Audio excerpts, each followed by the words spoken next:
இருதய நோயால் மரணமடைந்து விட்டார். வாழ்க்கையிலே ஒரு பெரிய மாறுதல் ஏற்பட்டது. அழகாக குதிரை வண்டியிலே சென்று கொண்டிருந்த குழந்தை பையன் நடந்து செல்ல வேண்டியதாயிற்று. நல்ல அழகாக ஆடை அணிந்து வந்த குழந்தை நல்ல சிறந்த ஆடைகள் அணிவதற்கு இயலாத நிலை ஏற்பட்டது.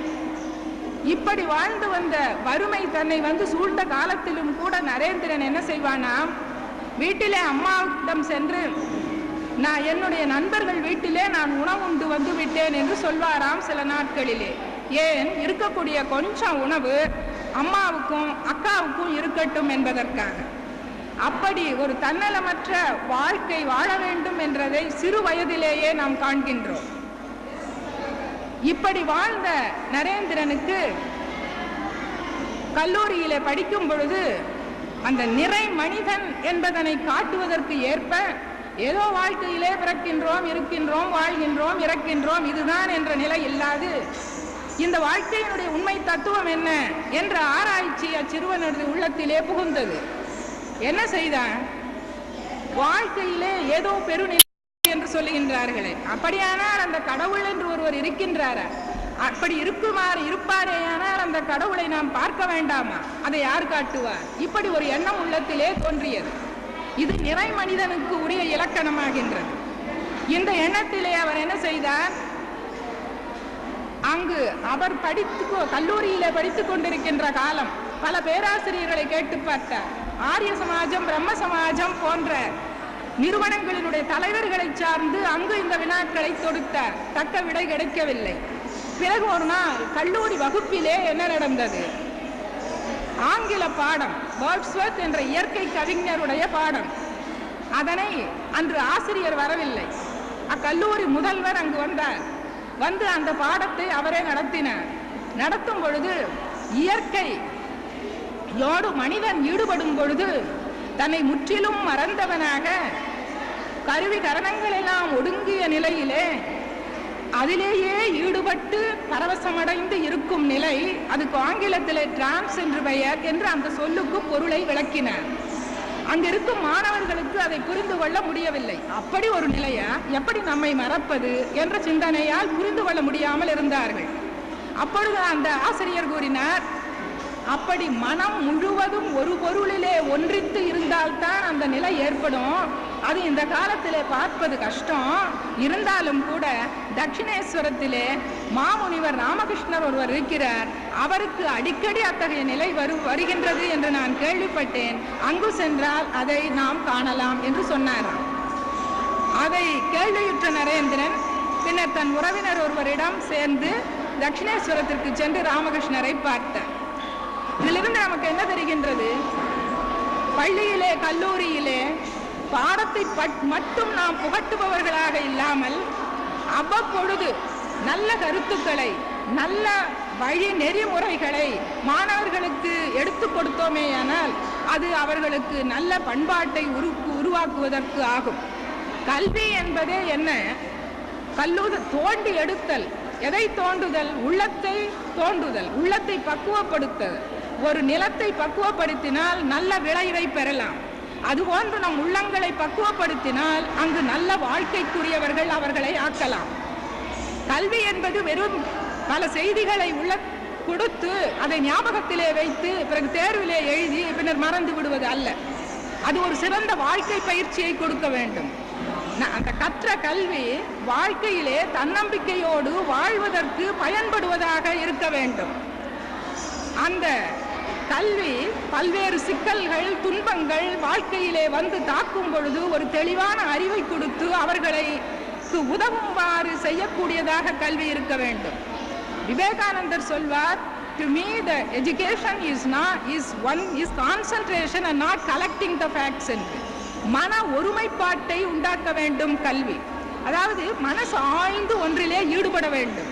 அந்த ஈடுபாட்டை சொல்லிக் கொடுத்து விட்டோமேயானால் அல்லது பயிற்சி கொடுத்து விட்டோமேயானால் பின்னர் அவர்கள் வாழ்க்கையிலே எந்த செயலையும் நன்றாக செய்யலாம். எந்த தொழிலை செய்வதற்கும் நமக்கு இந்த கான்சென்ட்ரேஷன், மன ஒருமைப்பாடு தேவைப்படுகின்றது. ஒரு சிறு தெருவிலே ஒருவன் செருப்பு தைக்கலாம், அவனுக்கும் அந்த கான்சென்ட்ரேஷன், மன ஒருமைப்பாடு வேண்டும். சமையல் செய்கின்றோம், மன ஒருமைப்பாடு இருந்தால் நன்றாக செய்யலாம். ஒரு பாடத்தை படிக்கின்றோம், மன ஒருமைப்பாடு வேண்டும். இப்படி எல்லா செயல்களுக்கும் அஸ்திவாரமாக இருக்கக்கூடிய மன ஒருமைப்பாட்டை உண்டாக்குவதுதான் கல்வியின் நோக்கமாக அமைய வேண்டும். இந்த மன ஒருமைப்பாட்டை பாரத கதை அநேகமாக நம்ம எல்லோருக்கும் தெரியும், குழந்தைகளுக்கும் ஓரளவு தெரிந்திருக்க வேண்டும். பாண்டவர்களும் கௌரவர்களும் சிறுவர்கள் துரோணாச்சாரியரிடம் பயிற்சி பெற்றார்கள். வில் வித்தை அவர்களுக்கு கற்றுக் கொடுக்கப்பட்டது. அந்த வில் வித்தையிலே ஒரு டெஸ்ட், ஒரு சோதனை வந்தது. என்ன செய்தார்? பெரிய சோலை, நிறைய மரங்கள், அங்கு அவர் வீற்றிருந்தார். வீற்றிருக்கும் பொழுது மாணவர்களை எல்லாம் அழைத்து இதோ இங்கு நிறைய மரங்கள் தெரிகின்றன, மரங்களிலே மரக்கிளைகள், கிளைகளிலே இலைகள், இலைகளுக்கு நடுவில் உலர்ந்த காய்ந்து போன 2-3 இலை ஒரு பறவை மாதிரி தெரியறதே உங்களுக்கு என்று கேட்டார். ஆமாம் என்று சொன்னார்கள். சரி, இப்பொழுது ஒவ்வொருவராக வந்து கீழே உட்கார்ந்து அதற்கு குறி வைக்க வேண்டும் என்று கூறினார். முதல்ல யுதிஷ்டிரன் தருமனை அழைத்தார்.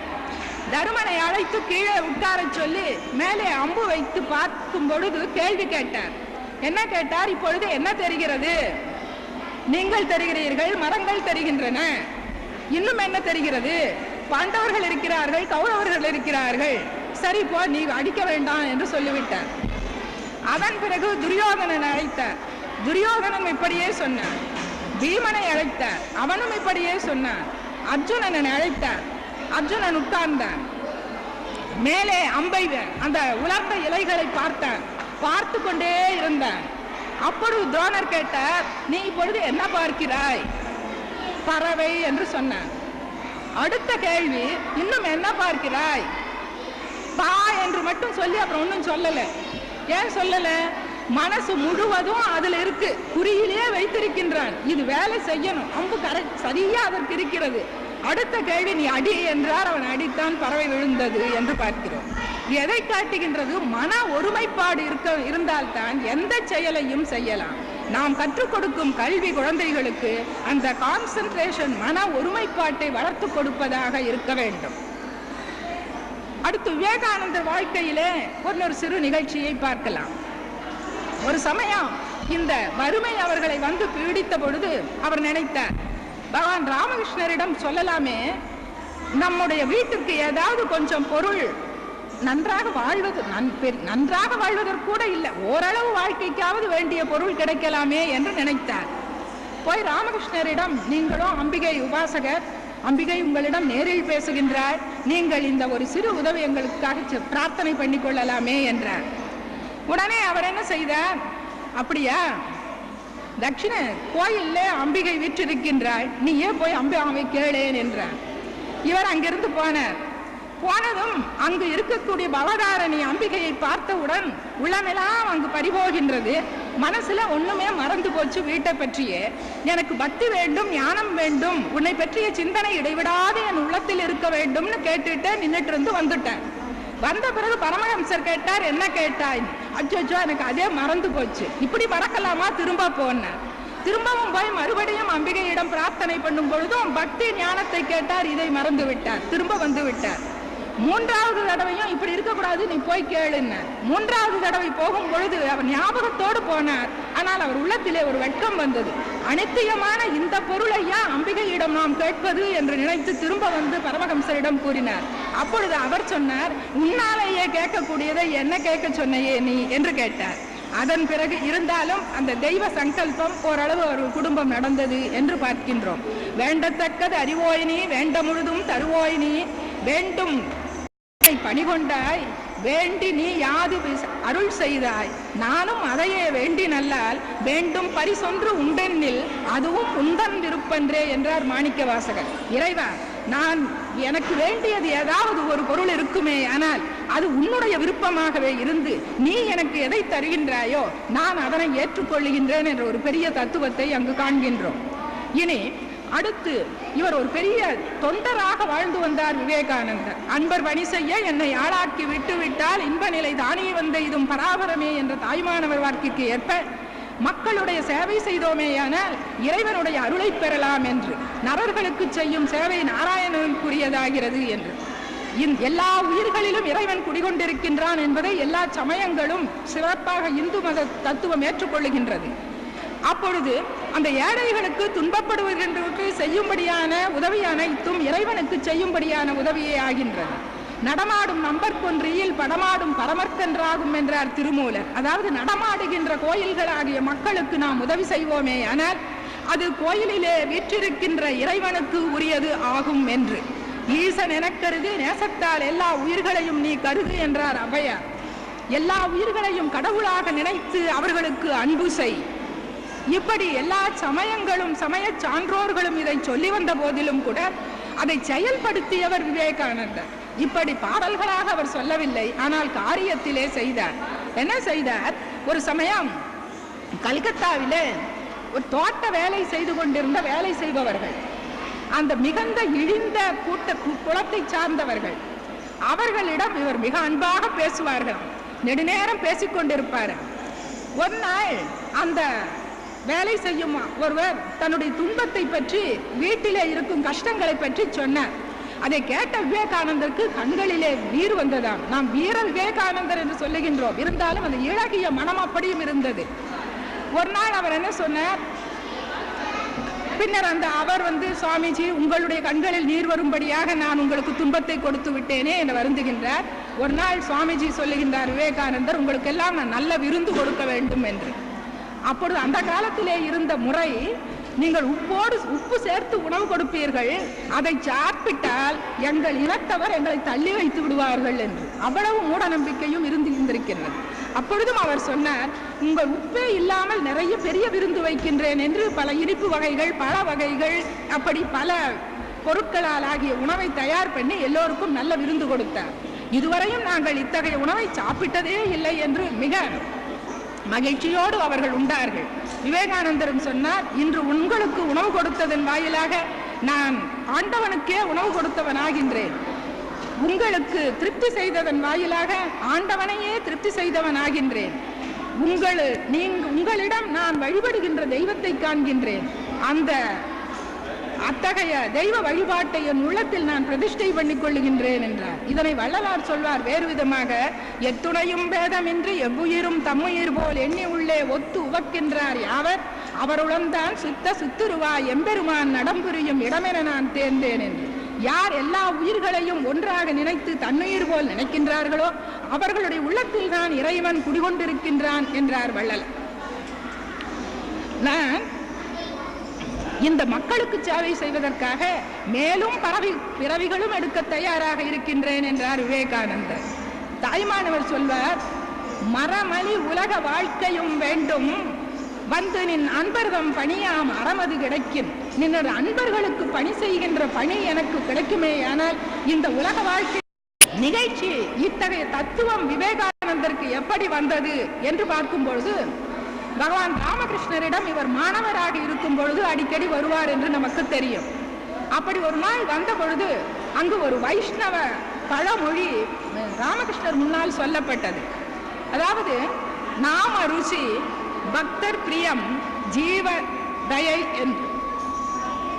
இதை கேட்டதும் பகவான் ராமகிருஷ்ண பரமஹம்சருக்கு சமாதி வந்துவிட்டது. சிறிது நேரம் கழித்து அவர் கண்ணை திறந்து என்ன சொன்னாராம்? ஜீவ தயையா? நாம் யார் ஜீவர்களுக்கு தயை காட்டுவதற்கு? ஜீவ சேவை என்று கூறுங்கள், மக்களுக்கு நாம் சேவை செய்ய வேண்டும் என்று. மாணவராக இருந்த விவேகானந்தர் இதனை கேட்டுவிட்டு வெளியில் வந்து தன்னுடைய நண்பர்களிடம் கூறினாராம், இன்றைக்கு நான் ஒரு புதிய பாடத்தை கற்றுக்கொண்டேன். மக்களுக்கு சேவை செய்வதை தவிர இந்த மானுட பிறவியிலே வேறு பயன் இல்லை.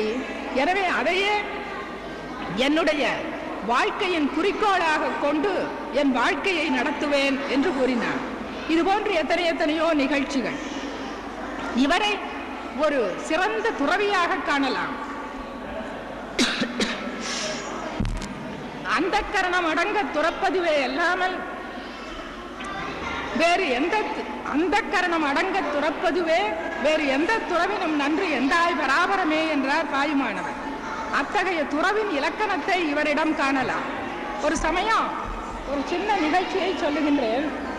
வளர்ந்து வளம் பெற வேண்டும் என வாழ்த்தி முடிக்கின்றேன். வணக்கம்.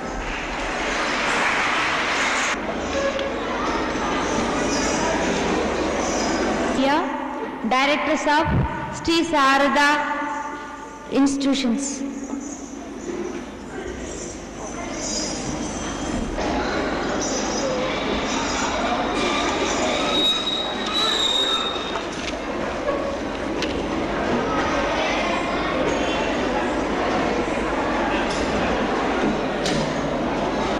குழந்தைகளும் அறியும் வண்ணம்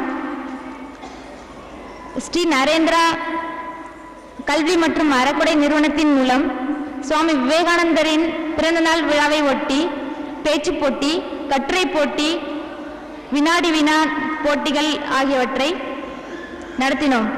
அதற்குண்டான பரிசுகளை இப்பொழுது கொடுக்கப்படுகிறது. பரிசு பெறப்போகுபவர்கள் வரிசையில் நின்று அமைதியுடன் வாங்கிச் செல்லும்படி கேட்டுக்கொள்கிறோம். அரசு மகளிர் மேல்நிலைப்பள்ளி,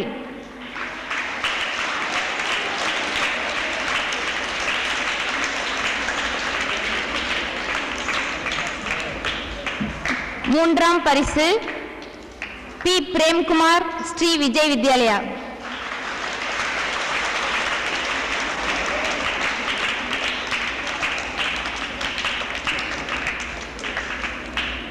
ஏழாம் வகுப்பு முதல் பரிசு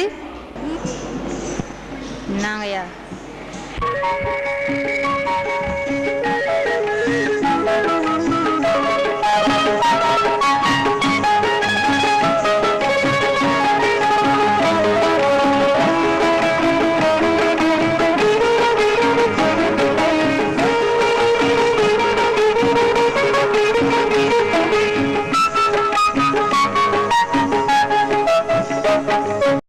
ராமனென்று துவாபரத்தில் கண்ணனென்று திரேதாயுகத்தில் ராமனென்று தோன்றிய பரம் பொருள் அதுவே ராமகிருஷ்ண ராம், ராமகிருஷ்ண ராம், ராமகிருஷ்ண ராம், ராமகிருஷ்ண ராம். துவாபரத்தில் கண்ணனென்றும் திரேதாயுகத்தில் ராமனென்றும் தோன்றிய பரம் பொருள் அதுவே ராமகிருஷ்ண ராம், ராமகிருஷ்ண ராம்.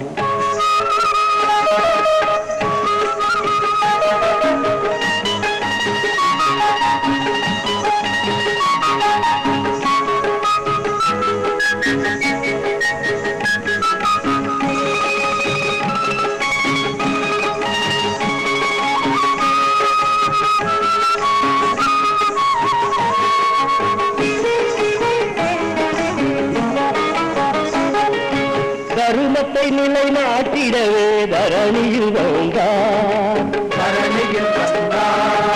தருமத்தை நிலைநாட்டிடவே தரணியில் வந்தார். தழைத்திடவோ நாமெல்லாம் அவர் தாளினை பணிவோம், தாளினை பணிவோம். ராமகிருஷ்ண ராம். துவாபரத்தில் கண்ணனென்றும் திரேதாயுகத்தில் ராமனென்றும் தோன்றிய பரம் பொருள் அதுவே ராமகிருஷ்ண ராம், ராமகிருஷ்ண ராம், ராமகிருஷ்ண ராம், ராமகிருஷ்ண ராம்.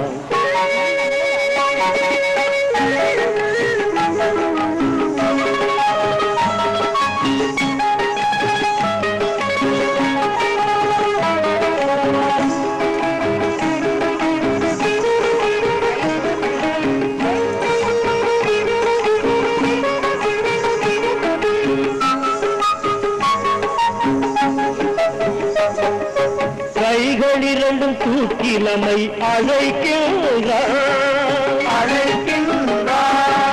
கைகள் இரண்டும் தூக்கி நம்மை அழைக்கின்றான். களவினைகள் வணங்கி என்றும் அவரடி தொடர்வோம். ராமகிருஷ்ண ராம், ராமகிருஷ்ண ராம், ராமகிருஷ்ண ராம். துவாபரத்தில் கண்ணனென்றும் திரேதாயுகத்தில் ராமனென்றும் தோன்றிய பரம் பொருள் அதுவே ராமகிருஷ்ண ராம், ராமகிருஷ்ண ராம் ராமகிருஷ்ண ராம் ராமகிருஷ்ண ராம்.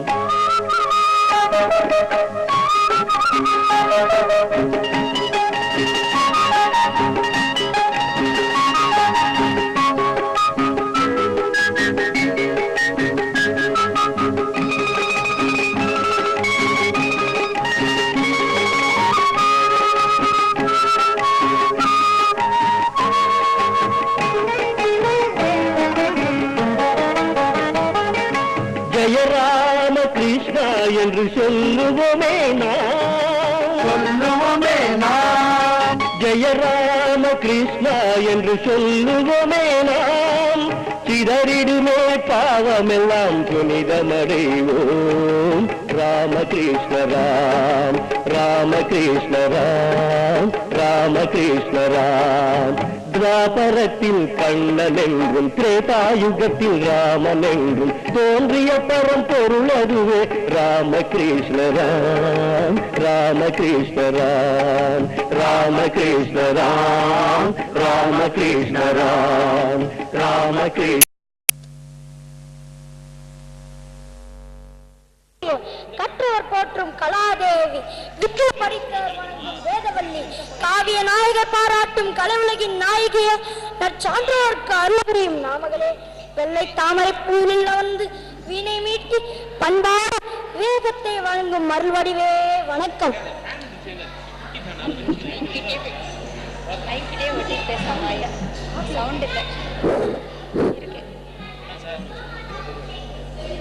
சமயத்தில் நீயும் வந்து கலந்து கொண்டதற்கு மிக்க மகிழ்ச்சி. அழைப்பில்லாவிட்டாலும் அடியேன் இங்கு வர வேண்டும் என்ற வாய்ப்பிருந்தால் அதை தடுக்க யாராலும் முடியாது.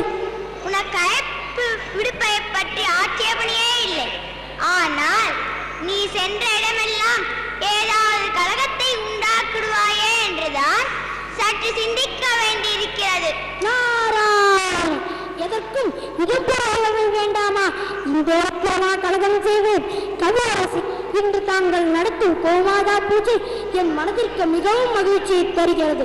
ஆஹா, அழகான கோமாதா, அதை அலங்கரிக்க சுற்றி சுருட்டு பிரகாசிக்கும் திருவிளக்குகள், அதை எடுத்து ஆடி விடுவிக்கும் அமர உலக நடன மாதர்கள், இவை அனைத்திற்கும் மேலாக